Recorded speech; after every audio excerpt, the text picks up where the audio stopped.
ছোট ছোট আশা খুঁজে পেল ভাষা, হৃদয় গভীরে অচেনা ভালোবাসা। একই গানে আমরা তিনজন ন্যাশনাল অ্যাওয়ার্ড পেলাম।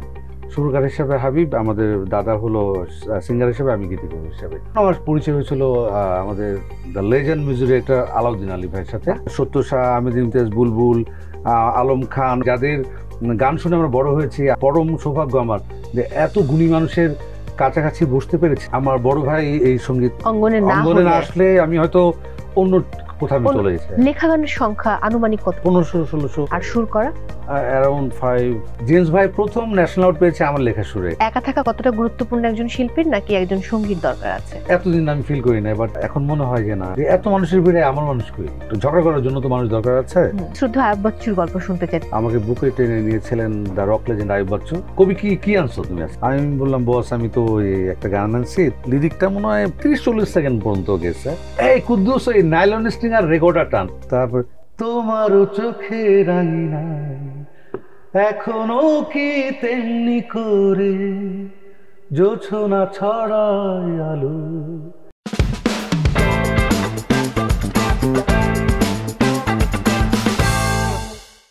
প্রিয় দর্শক, সবাইকে ওয়েলকাম করছি ICCL প্রেজেন্স টিবিএস স্পটলাইটে। সঙ্গে আছি মৌ। আর আজ আমার সঙ্গে যিনি আছেন দর্শক, তাকে তার গান এবং তার সৃষ্টি শুনে আমরা এতটাই ভালোবাসি যে এর চেয়ে বেশি ভালোবাসা যায় না। এবং সূর্য তার গান শুনে মুচকি করে হাসে। এবং সেই মানুষটির কথা বলতে গেলে দর্শক, গীতিকবি হিসেবে তিনি পেয়েছেন জাতীয় চলচ্চিত্র পুরস্কার। তিনি একই সঙ্গে একজন গীতিকবি, একজন সুরকার, একজন সঙ্গীত পরিচালক, একজন সঙ্গীত শিল্পী। এবং সেই মানুষটির অনেক ছোট ছোট আশা রয়েছে। সেই আশা অনেকটাই বাস্তবায়িত হয়েছে, অনেকটা হয়তো হয়নি। সেটা কেন হয়নি সেই গল্পেও আমরা যাব। আসলে স্বপ্ন তো মানুষ অনেক বড় দেখে, তবে স্বপ্নের পথে আমরা প্রতিনিয়ত ধাবমান। আমাদের সঙ্গে রয়েছেন তেমনই একজন স্বপ্নবাজ মানুষ, আমাদের অত্যন্ত ভালোবাসার সঙ্গীত শিল্পী, সুরকার, গীতিকবি, সঙ্গীত পরিচালক শফিক তুহিন। কেমন আছেন? হ্যাঁ, অনেক ভালো আছি। আর তোমার সাথে শো করতে গেলে আরো বেশি ভালো লাগে। আপনি থাকলে আমারও খুব ভালো লাগে, কারণ অনেক গান শুনি একসাথে। প্রত্যেকটি গানের সাথে তো কিছু স্মৃতি জড়িয়ে থাকে। সো আমি সেই স্মৃতিতে ফিরে যাই। এবং আপনি জানেন যে মাঝে মধ্যে যখন আপনার সাথে হয়তো কোথাও যাওয়ার সুযোগ হয়, বা হয়তো এমন হয় যে সিনেমা দেখে বাসায় ফিরছি, কিংবা যে আজকে একটা আড্ডা হলো, আপনার সাথে আসা হলো, গাড়িতে আপনার সৃষ্ট গানগুলো শুনতে খুব ভালো লাগে। আমারও ভালো লাগে। এবং যখন মনে হয় তুমি আমার একটা গান শোনাচ্ছিলাম, তুমি বলে যে আমি তখন স্কুলে পড়ি, হ্যাঁ, আবার কোন একটা গান শুনি, তুমি বলে আমি কলেজে পড়ছিলাম, হ্যাঁ, সেই সময়টায়। সুতরাং অনেক মানুষের অনেক সময়ের সাথে যে আমাদের সৃষ্টিগুলো জড়িয়ে গেছে বা জড়িয়ে যায়, সো এগুলো আমাকে খুবই ইমপ্রেস করে। অনেক সময় যেমন আমার কিছু গান শুনে কেউ বলে যে আমার যখন ক্লাস 2-তে পড়তাম আমি শুনেছি, আমি এখন ইউনিভার্সিটি পাস করে গেছি। আমাদের এই সৃষ্টিগুলো এমনই যে মানুষের ইমোশনের সাথে এমনভাবে অ্যাটাচ হয়ে যায় যে এটা সারা জীবন এটাকে বহন করে নিয়ে যায়। একদম। বিশ্বদা মানে কুমার বিশ্বজিৎ দাদা একটা ছোট লিংক শেয়ার করেছেন তার সামাজিক যোগাযোগ মাধ্যমে। যে আমি 2-1 দিন আগেই দেখলাম। এটা অনেক ভালো লাগার। এবং এই গানটা তো মানে আমার ভীষণ পছন্দের। এবং গানটা দাদা শেয়ার করেছিলেন এবং ওই লিঙ্কটা আমি শেয়ার করেছিলাম আমার ফেসবুকে। তো দেখলাম যে এই গানটার এত প্রশংসা, এবং এই গানটার একটু একটা গল্প আছে। এটা বললে আমার মনে হয় দর্শকরা খুব আনন্দ পাবে। এটা 2011 সালের কথা। আমাদের প্রজাপতি সিনেমার মুস্তফা কামাল রাজ তখন একটা ফিল্ম করবে বলে প্ল্যান করলো। তখন মিউজিক ডিরেক্টর হিসেবে হাবিবকে অ্যাসাইন করলো যে পুরো সঙ্গীত পরিচালনা করবে এবং গান লিখবে বিভিন্ন জন, যেটা যেটা ভালো লাগে। তো আমাকে মুস্তফা কামাল রাজ বললো যে সিকোয়েন্সটা এরকম, আপনি তাহলে এই সিকোয়েন্স ধরে একটা গান লিখেন। আমরা যখন ফিল্মে কাজ করি, আমি নিজেও ফিল্মের অনেক মিউজিক ডিরেকশন করেছি। সো ফিল্মের সময় ডিরেক্টরের সাথে বসা, গীতিকারের সাথে বসা, আর না বসলে হয় কি একটা প্রপার সিকোয়েন্স ধরে গানটা করা যায় না। তা আমি আমার গল্পটা শোনার পরে আমি আমার গল্প শুনলে খুব কুইক গান লিখে ফেলতে পারি। তো গান লিখলাম এবং গানটা গাইবার কথা ছিল হাবিব ভাই নিজের। মানে গানটা এটা সঙ্গীত পরিচালনা করা এবং হাবিব নিজেই গাইবে, এরকমই তাদের প্রডিউসার এবং ডিরেক্টরের একটা চয়েস ছিল। তা আমাকে 2-3 দিন পরে আমি কোথাও একটা রেকর্ডিং অন্য স্টুডিওতে, তা হাবিব আমাকে ফোন দিছে, আরে তুহিন ভাই আমি তো একটা আপনার গানটা এত সুন্দর হয়েছে, আমি তো সুর করছি, কিন্তু আমারও তো ডিরেক্টর বলতেছে আমারে গাইতে, কিন্তু আমি যে সুর করছি আমার তো মনে হয় আপনি একটু আমাকে সাজেশন দেবেন। আমি বললাম কি?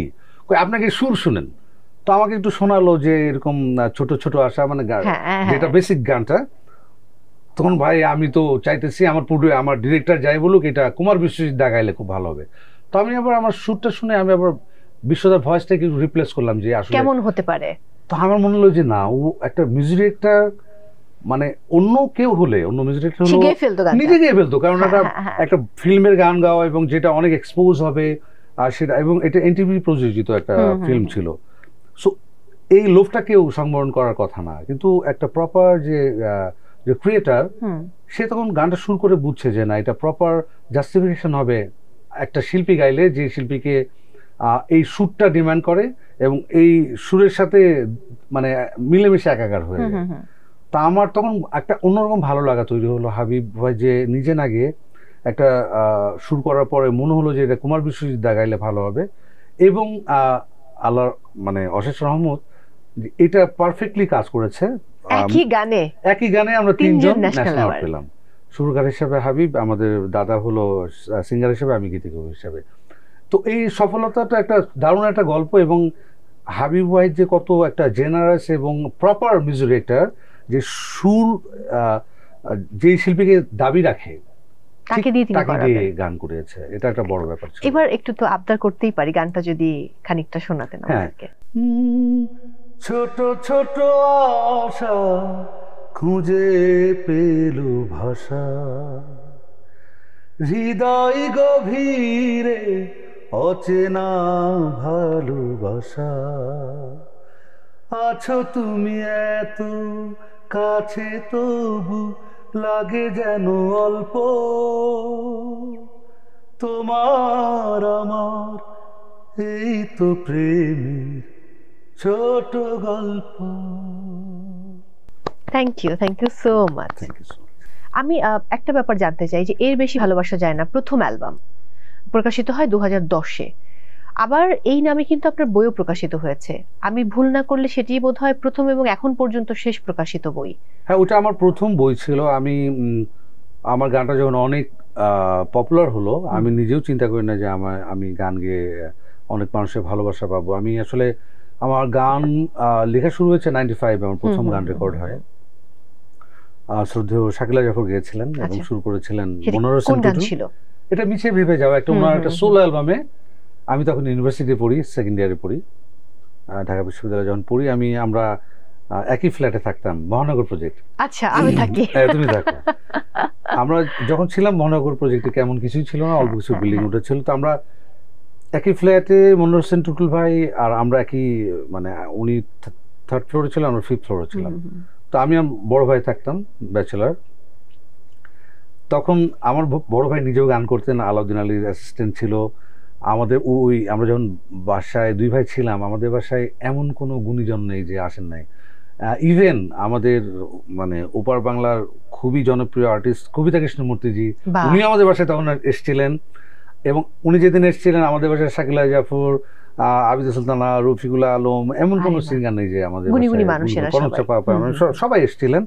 সো আমার স্টুডেন্ট লাইফ থেকে আমি অনেক গুণী মানুষের সংস্পর্শ পেয়েছি, এবং তখন আমার পরিচয় হয়েছিল আমাদের the legend music director Alauddin Ali ভাইয়ের সাথে। তার প্রতি শ্রদ্ধা, বিনম্র শ্রদ্ধা।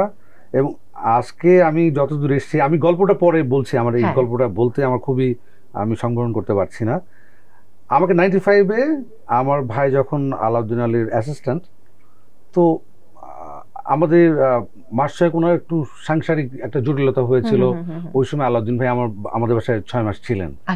তখন মানে আমি বলবো যে ওই সময়কালীন আমাদের বাসায় ফিল্মের সিটিং দিতে আসতেন শ্রদ্ধেয় আমজাদ হোসেন, গাজী মাজহারুল আনোয়ার, মোহাম্মদ রফিকুজ্জামান, বাংলাদেশের সব লেজেন্ড মানুষজন। তো আমি তখন দেখতাম গান কিভাবে করে, গান কিভাবে সিটিং দেয়, কিভাবে গল্প হয়। তো আমি কোনো একদিন সকালবেলা আমাদের বাসায় হারমোনিয়াম আমি একটু ধরে গান টান করতেছি, আমিও হয়তো খুব ভালো গাইতে পারিনি, কিন্তু দূর থেকে শুনে উনি ভাবছে যে একটা স্টুডেন্ট মানুষ, এই তুমি আমার আজকে ফিল্মের গান আসছে, কোরাস গান গাইতে আসবা। তখন একটা ফিল্মের যখন কোরাস গানের ডিমান্ড হয়, মানে 3জন ছেলে 3জন মেয়ে কোরাস গান করে। আমি বাংলাদেশের অসংখ্য গানের কোরাস প্লেব্যাক করেছি। তো আমাকে আলাউদ্দিন ভাই বললো যে স্টুডেন্ট মানুষ, কোরাস গান গেলে 700 টাকা পাওয়া যায় ওই সময়। তো ভাবলাম যে স্টুডেন্ট মাসে যদি 4-5টা করে 3-4 হাজার টাকা ইনকাম হবে। তখন কিন্তু ওই 30,000 টাকার দাম অনেক। চিন্তাই করতে পারেন, আমি সেই গল্প বলি। আমি যখন 700 টাকা পাই, আমার পকেটে 500-700 টাকা থাকে, আর গরম আলাদা। কারণ ওই সময় সবাই লিমিটেড টাকা, সবাই 50 টাকা নিয়ে বা 100 টাকা নিয়ে আসা যাওয়া, দুপুরে খাওয়াটাও মিলে চলতে হয়। 90s এর গল্প বলছেন, 95, 6, 7 এর কথা বলতেছি। তখন আমি বললাম, বন্ধু তুই পুরি খা, তুই একটু এটা দিয়ে ওইটা খা, মানে তখন গিয়ার আলাদা। তো ওই সময়টা আমার খুব আমার মনে পড়ে যে আমি 95 থেকে 2000 আমি আলাউদ্দিন ভাইয়ের কাজের সুবাদে তখন আমি সবার মানে ফিল্মের প্লেব্যাকে কোরাস গান করেছি।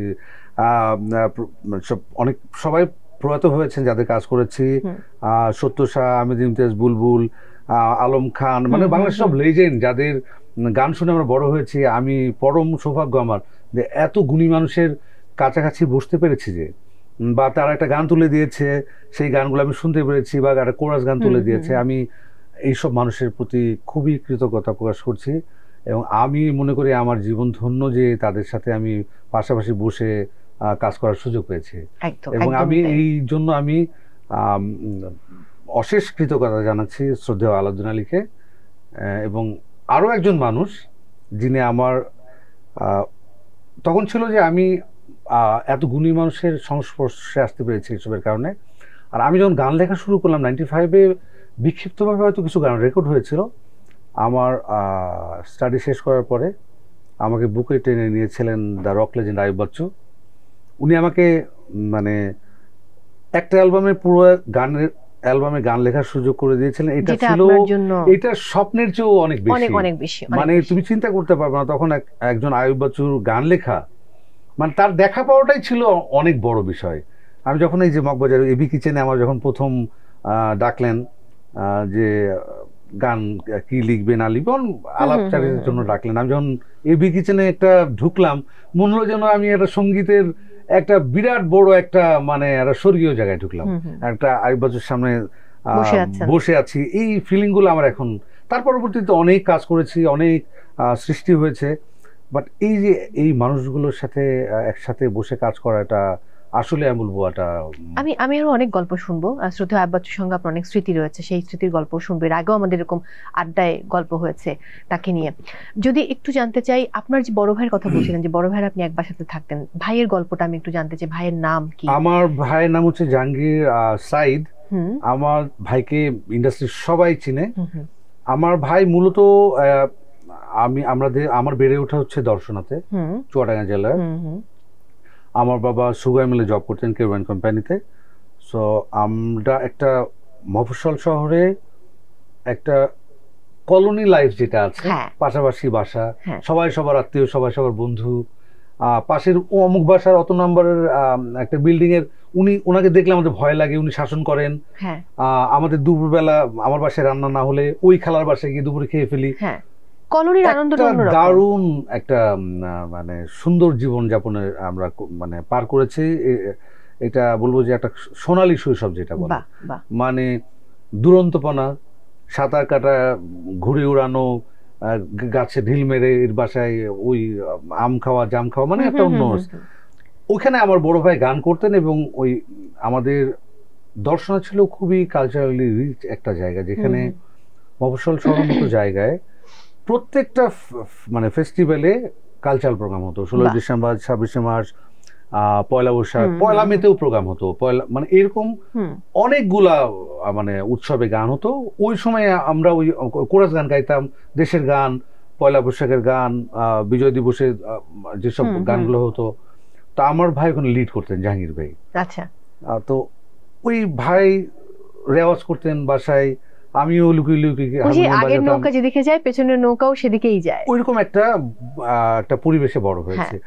আমার বড় ভাই ঢাকা শহরে এসেছিলেন গান করতে, মিউজিক কলেজ থেকে বি মিউজ করেছিলেন, পরবর্তীতে অ্যালবামও করেছেন, এবং আমি বললাম যে আলাউদ্দিন ভাইয়ের সাথে অ্যাসিস্ট করেছে, এবং পরবর্তীতে আমার ভাই এই সঙ্গীত রিলেটেড ওয়ার্ল্ড ওয়াইড একটা প্রমোটর ছিলেন। ভাইয়ের পৃথিবীতে এমন কোনো জায়গা নাই যে বাংলাদেশের সঙ্গীত শিল্পীদের নিয়ে সেখানে বাংলাদেশের কৃষ্টি কালচার এবং সঙ্গীত তুলে ধরেনি। বাংলাদেশের একেবারে নতুন প্রজন্ম থেকে আমি বলবো কি একেবারে শ্রদ্ধেয় সাবিনা আপা, হাদি ভাই, রুনা আপা থেকে শুরু করে মানে সারা পৃথিবী আমার ভাইয়ের, তখন দেখতাম আমার ভাইয়ের, আমি তখন পাসপোর্ট দেখি 5টা 7টা 8টা 10টা 12টা এরকম, মানে আমার ভাই ওই সময় দেখতাম যে দুবাই থেকে এসে ওই বাসায় না এসে ওখান থেকে আবার আমেরিকা চলে গেছে, আবার 20 দিন পরে এসে এই সকালবেলা নেমে রাতেবেলা আরেকটা ফ্লাইটে চলে গেছে, এরকম একটা। তো বললাম যে এত মানুষের সংস্পর্শে এসছে, এটা আমার ভাইয়ের প্রতিও আমার অনেক কৃতজ্ঞতা। হয়তোবা আমার বড় ভাই এই সঙ্গীত অঙ্গনে না আসলে আমি হয়তো অন্য কোথাও চলে যেতাম। তাহলে অন্য ট্র্যাকে যদি যেতেন তাহলে শফিক তুহিন আসলে কি হতেন?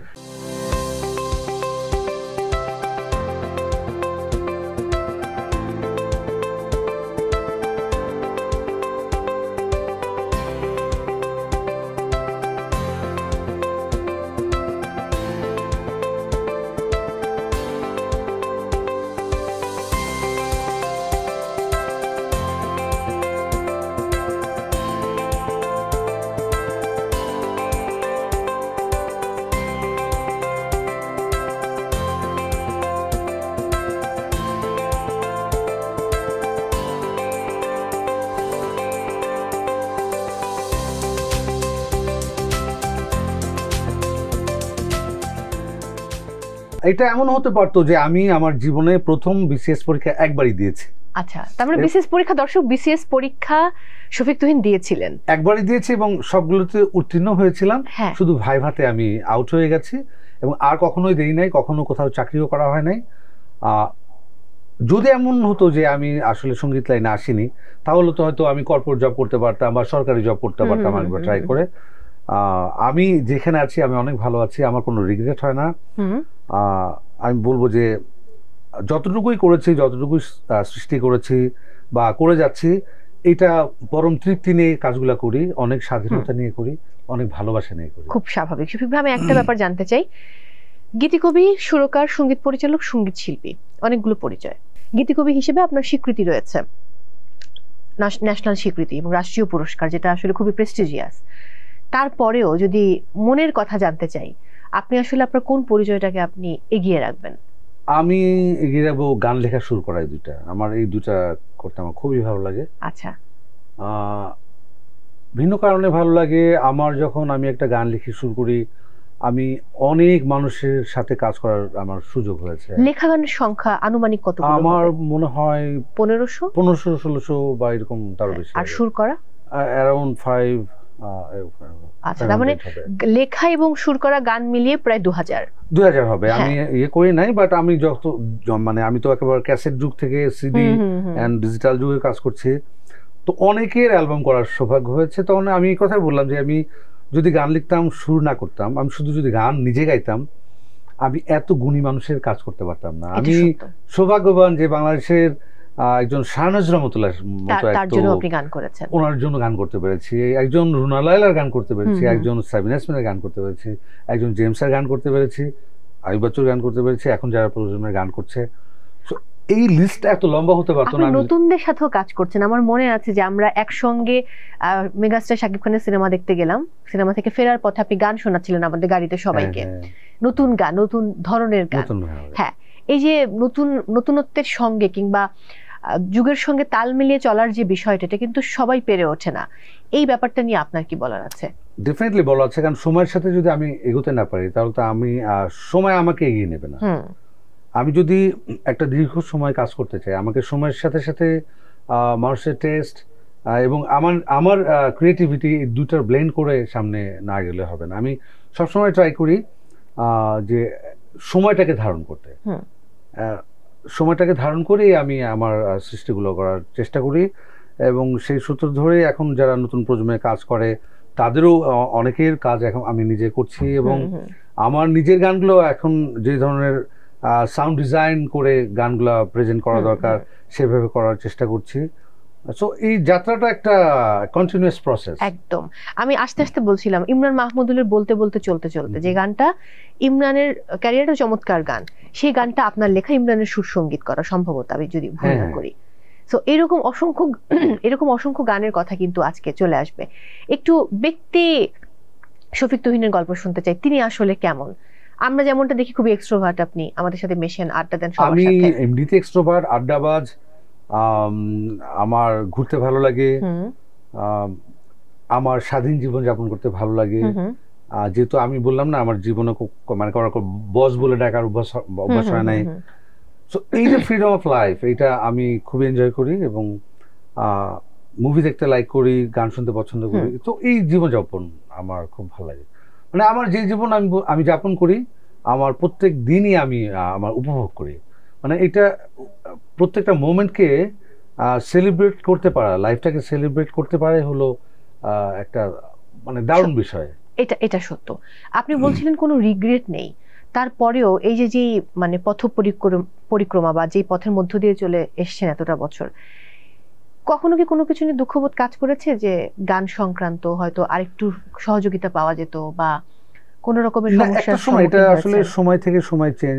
যেমন আমি 2004-5-6 সালে আমি যখন আমার ক্যারিয়ার স্টার্ট করি,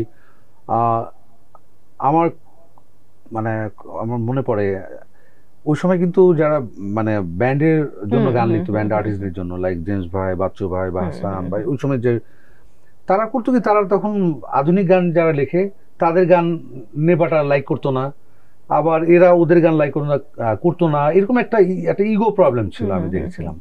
তো আমি আবার মানে একই সাথে তখন একটা অ্যালবাম করলাম, জেমস ভাই হাসানের একটা অ্যালবাম সারে গামায় হিউজ পপুলার হলো, আর তখন তো বাচ্চু ভাইয়ের সাথে আমি কাজ করেই যাচ্ছি। ওই সময় আমি এবার আধুনিক আর্টিস্টদের অনেকের গান করেছি, আমাদের শ্রদ্ধেয় এন্ড্রু কিশোর, মনির খান, আসিফ আকবর থেকে শুরু করে মানে ওয়াইড রেঞ্জে আমি অ্যাট এ টাইমে আমি মানে ভ্যারিয়াস কাইন্ডস অফ গানের মানে লেখা আমি তখন করে যাচ্ছিলাম। এবং পরবর্তীতে আমি আমার সুর করা স্টার্ট করলাম। আমি আমার মনে আছে 2000 এটা হবে 5 বা 6 সাল, আমার খুবই মনে হয় দুঃসাহস, আমি প্রথম অ্যালবাম করলাম হলো ফুল অ্যালবাম, আমাদের দুজন লেজেন্ডারি আর্টিস্ট শ্রদ্ধেয় শাহনাজ রহমতুল এবং সামিনা চৌধুরী। আচ্ছা, অ্যালবামের নাম ছিল মেঘরোদ্দুর। সবগুলো গানের লেখা সুর আমার। আরে বাহ! এবং তখন আমার সুর যখন রেকর্ড করে সামিনা আপা, মানে উনি এত পছন্দ করছেন, কিন্তু আবার বলে না এই গানটা তুই সুর করছিস। স্টিল এখনো আপা যখন আমার কিছু গান, অভিলাষী মনে একটা গান আপা সব জায়গায় গায়, এবং এইটা বিভিন্ন কম্পিটিশনে প্রত্যেকটা আমি দেখি প্রত্যেক ইয়ারই কোনো না কোনো কন্টেস্টেন্ট গায়, ঘুমো ঘড়িকে বাংলার ঘুম। আপা যখন এখনো ওই গান লাইভে গায় বিভিন্ন টেলিভিশন লাইভে, তো গানটির কথা লিখেছেন শফিক তুহিন, সুর করেছেন শফিক তুহিন, এখন ওইভাবে বলে, খুব ইন্টারেস্টিং সাথে এখন বলে। তা আমি বললাম যে আমার খুব দুঃসাহস এবং আমি সৌভাগ্যবান যে আমার সুরগুলা শুনে এরকম আর্টিস্ট, এত বড় বড় আর্টিস্ট গান করার আমাকে সুযোগ করে দিয়েছিলেন। পরবর্তীতে অনেকের গান করেছি এবং 2012-13 থেকে তো আমি অনেক ফিল্মের মিউজিক ডিরেকশন করেছি। আমি আরো সৌভাগ্যবান যে আমাদের বাংলাদেশের রক লেজেন্ড একজন এই উপমহাদেশের জেমস ভাই প্রথম ন্যাশনাল অ্যাওয়ার্ড পেয়েছে আমার লেখা সুরে, দেশ আদা লিডার। গানটা ছিল পতাকাটা খামচাতে কখনো আসে যদি, শকুনার হায়নার দল, সংগ্রামে সংগ্রামে রুখে দাঁড়াতেই হবে, সাহস বুকে অবিচল, এরকম একটা গান সুর করেছিলেন কে? এটা আমি আমার সুর করা, আমার লেখা। হ্যাঁ, আমি বললাম জেমস ভাইয়ের প্রথম ন্যাশনাল অ্যাওয়ার্ড পেয়েছিল আমার লেখা সুর মিউজিক ডিরেকশন। এবং ওই বছর এই গানটার জন্য আমার মানে 2-3 জনের নাম থাকে ন্যাশনাল অ্যাওয়ার্ডে সেরা মিউজিক ডিরেক্টর হিসেবে, সেটাও ছিল। সামাও অনেক ধরনের কিছুই হয় ন্যাশনাল অ্যাওয়ার্ড নিয়ে। এই ব্যাপারগুলো নিয়ে কোনো দুঃখ বোধ আছে কিনা? না, তখন একটু মন খারাপ হয় যে একটা প্রপার জাস্টিফিকেশন হলো না।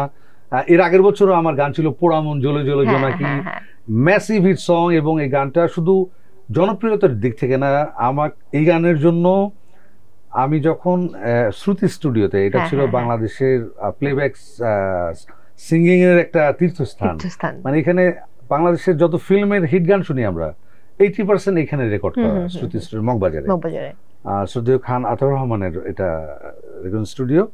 তো আমি যখন গানটা মুভি রিলিজের পর, আমি রিলিজের 1-2 মাস পর আমি স্টুডিওতে গেলাম, তখন বেঁচে ছিলেন আমাদের সব লেজেন্ড।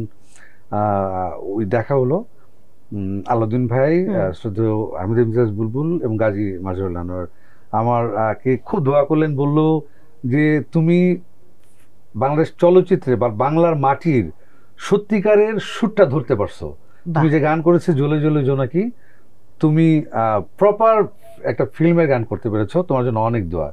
এই আশীর্বাদ আমি পেয়েছি, এটাও একটা দারুণ ব্যাপার। আমার একটু দুঃখ হচ্ছে যে আজকে আপনি যদি একটা গিটার নিয়ে আসতেন তাহলে খুব ভালো হতো, মানে একটু গান শোনার যে লোভ সেটাকে সংবরণ করাটা আমার জন্য কঠিন হয়ে যাচ্ছে। এটা গানগুলো তো সবাই শুনেছে, বাট এই গল্পগুলো কিন্তু অনেকে জানে না। এটা সত্য না, আমাদের আয়োজনটা আসলে গল্পের আয়োজন। করলে হয়তো মানে এখন ইউটিউবে সার্চ করলেই আমার কথা রিলেট করে গানগুলো শুনতে পারবে, কিন্তু এই যে আমি মানে অনেকদিন গানের পেছনের গল্প, আমার অনেকদিন পরে অনেক স্মৃতি মনে পড়ে যাচ্ছে, আমার নিজেরই অনেক স্মৃতিগুলো এখন রিভাইভ করছে যে আমি অনেকের এত মানুষের সাথে মিশতে পেরেছি, এটা অনেক বড় বিষয়। আরেকটা আমার খুব মনে পড়ে, আমাদের আহমেদ ইমতিয়াজ বুলবুল ভাই, ও অসংখ্য জনপ্রিয় গানের সুর রচয়িতা শুধু না, উনি গীতিকবিও। ওনার আমার মনে হয় 90% আমি শুনেছি উনি নাকি গান লেখার জন্য উনি বেরিয়ে যেতেন বাসা থেকে, উনি কোনো ভ্রমণে চলে যেতেন। আমি দেখতাম বাসায় ধ্যান করতেন, মানে একটা ডার্ক করে একটা লাইট জ্বালিয়ে মানে হারমোনিয়াম বসে আছেন। উনি হচ্ছে সুফি, বা আমরা তো অনেক সুফি দেখতে পাই না সামনাসামনি, বাট আমি ওনার সাথে যতদিন গিয়েছি আমি দেখলাম যে উনি একটা প্রপার একটা মেডিটেশন করা বা একেবারে মানে সোলফুল কাজগুলা করতেন। এবং আমি ওই কথাই যাচ্ছিলাম, আমার পোড়ামন রিলিজের পরে জ্যাজ মাল্টিমিডিয়া থেকে অগ্নি একটা ফিল্ম করবে, মাহিয়া নাম ভূমিকায় ছিল আরফিন শুভ। হ্যাঁ, আমাদের তখন এটা টাইটেল একটা গান করতে হবে আমাকে, মানে খুব চ্যালেঞ্জিং গান। ও আমার আজিজ ভাই বললো যে দেখো গানটা এরকম একটা হবে রেফারেন্স। আমার আজিজ ভাই আমাকে যদি কোনো রেফারেন্স দেন আমি তাহলে গান করতে পারবো না, কারণ আমাকে গান দিলে আমি ইনফ্লুয়েন্স হয়ে যাবো, বা ওই শ্যুটটা বা ওই মিউজিকের আমাকে একটা ইনফ্লুয়েন্স হবো, আমি পারবো না। আপনি আমার গল্প শোনান, আমাকে বলেন যে আমি এই টাইপের গান চাই, মানে আপনি আপনার ইয়েটা বলেন।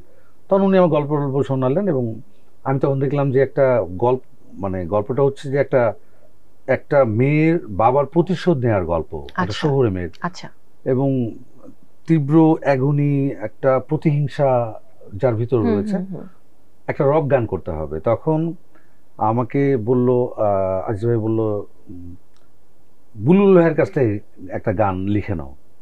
তাই আমি বললাম বুলবুল ভাই তো কারোর জন্য গান লেখে না, বরঞ্চ উনি ওনার জীবনে উনি সুর করেছে কিছু গান, উনি অন্য থেকে নিয়েছে, উনি গান লিখে অন্য সুরকারকে দেয়নি কখনো।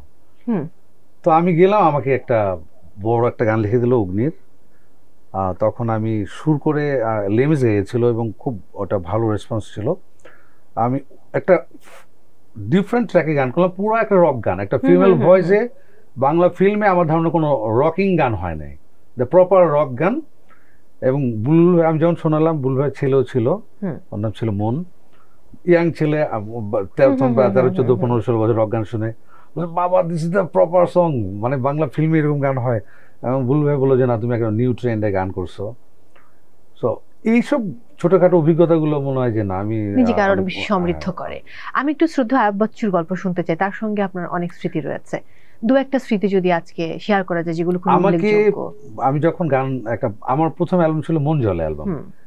ওই অ্যালবামে তো আমি যেহেতু নতুন গীতিকার হিসেবে ওনার সাথে কাজ করছি, উনি চেয়েছিলেন যে সব নতুন সিঙ্গার দিয়ে একটা অ্যালবাম করবে। আচ্ছা, তখন রূপম একটা সিঙ্গার ছিল ওই সময়, মন জলে একটা গান হিট হয়েছিল, অনেক পপুলার হয়েছিল গানটা, টাইটেল সং।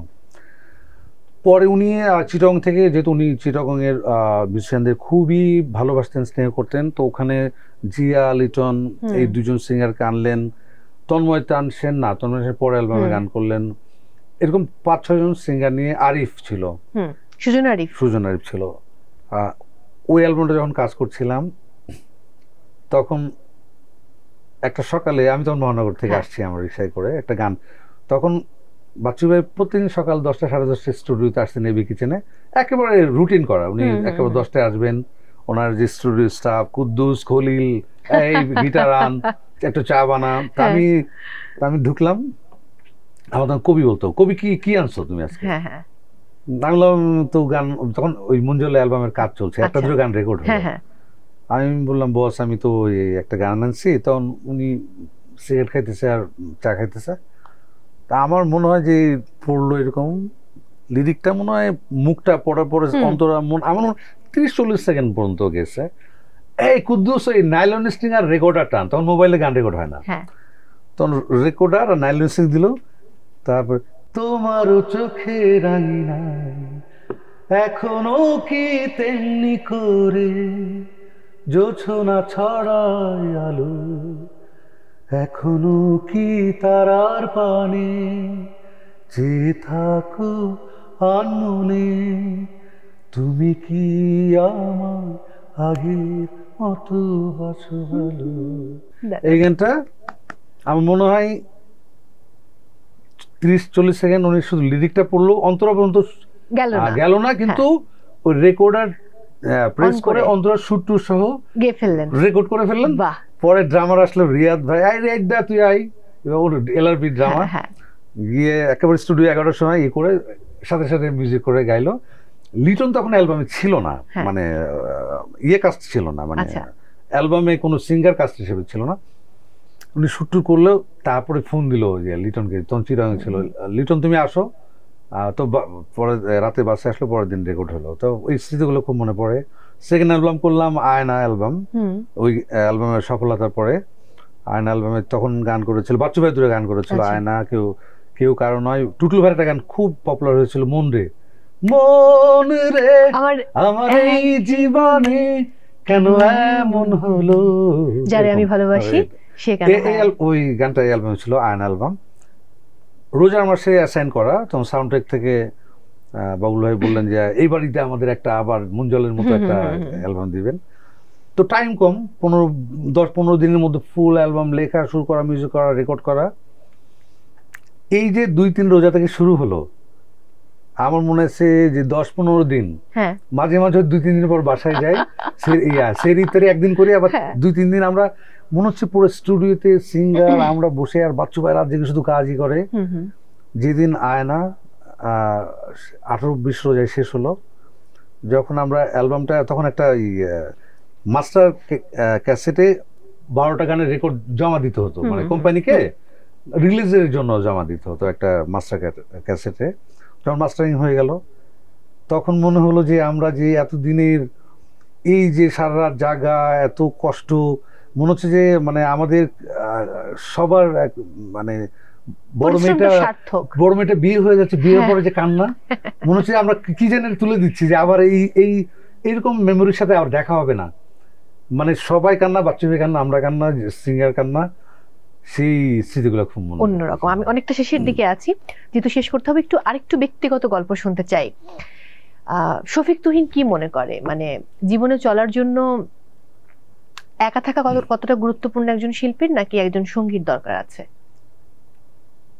আমি তো সঙ্গীত দরকার আছে এইভাবে আমি ফিলই করি না সোফার, কারণ আমি আমার মানে লাইফ টাইমে এত মানুষের সাথে আমি এনগেজ হয়েছি, কাজের থ্রুতে হোক, বা university friend, college friend, school friend, বা প্রফেশনাল মানুষজন,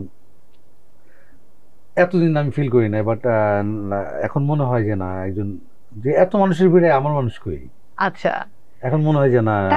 আরেকটু পরিষ্কার করে প্রশ্নটা করি, প্রেম শফিক তুহিনের জীবনে এসেছে কতবার, বা প্রেম নিয়ে যদি জানতে চাই? না, প্রেম তো ভালো লাগা, এই অনুভূতিগুলো তো হয়েছে, খুব পার্সোনাল রিলেশন হয়েছে, খুব স্বাভাবিক। দুঃখ পেয়েছি, ব্রেকআপ হয়ে গেছে। ওই দুঃখ থেকে কি আরো সৃষ্টিশীলতা বৃদ্ধি পেয়েছে? না, ওই সময় কিছু ফিলিং গুলা হয়তো কিছু কথা লিখে রেখেছিলাম, পরবর্তীতে কিছু গান করেছি। বাট আমি যে দুঃখ পেয়েছি বা আমার ভালোবাসা হয়েছে, এটা কিন্তু গান লেখা হবে কি হবে না সেই জন্য হয়নি। এটা ন্যাচারালি আমার দুঃখ এসেছে, ন্যাচারালি ভালো লাগা তৈরি হয়েছে। সো এই বিষয়গুলো আমি মনে করি খুবই ন্যাচারাল বিষয়। তাহলে কি দুঃখ থেকেই শফিক তুহিন ভাই এখনো একা? না, দুঃখ থেকে আমি একা না। আমার বললাম, আমি মানে স্বাধীন জীবনযাপন করেছি, এবং এটা আমি উপভোগ করেছি। আর এখন মনে হয় যে এটারও একটা টায়ার্ডনেস আছে, যে স্বাধীনতা তো অনেক হলো, অনেক স্বাধীনতা হলো বা অনেক উপভোগ হলো, এবার একটু মনে হয় যে না, ঠিক আছে, একটু ইয়ে দরকার, স্থির হওয়া দরকার। মনে হয় যে না, আমার গল্পগুলো ঠিক আমার মানুষটাই শুনুক, মানে আমার গল্প বা আমার জীবনযাপন তো আমার অনেক মানুষের সাথে শেয়ার হয়েছে। তো এখন মনে হয় যে না, একটা নিজের একটু ঝগড়া করার জন্য তো মানুষ দরকার আছে, আর নিজের ফিলিং গুলা একটু কোথাও ঘুরতে যাওয়া, মনে প্রকৃতির ওই জায়গায় যাই, আমার নিজের মানুষের সাথে এটা হোক না। তাহলে নিজের মানুষ খুব দরকার। হ্যাঁ দরকার, এটা সৃষ্টিকর্তা লিখে রাখলে যে কোনো সময় হয়ে যেতে পারে। একদম, আমি জানি না কে কে এই মুহূর্তে শুনছেন। অসংখ্য ধন্যবাদ আজকে আমাদেরকে সময় দেওয়ার জন্য। অনেক ভালো থাকুন এবং অনেক কৃতজ্ঞতা। একটু গান দিয়ে শেষ করতে চাই, কোন গান শুনে আজকে আমরা বিদায় নিব? তার আগে দর্শকদের উদ্দেশ্যে কিছু বলুন।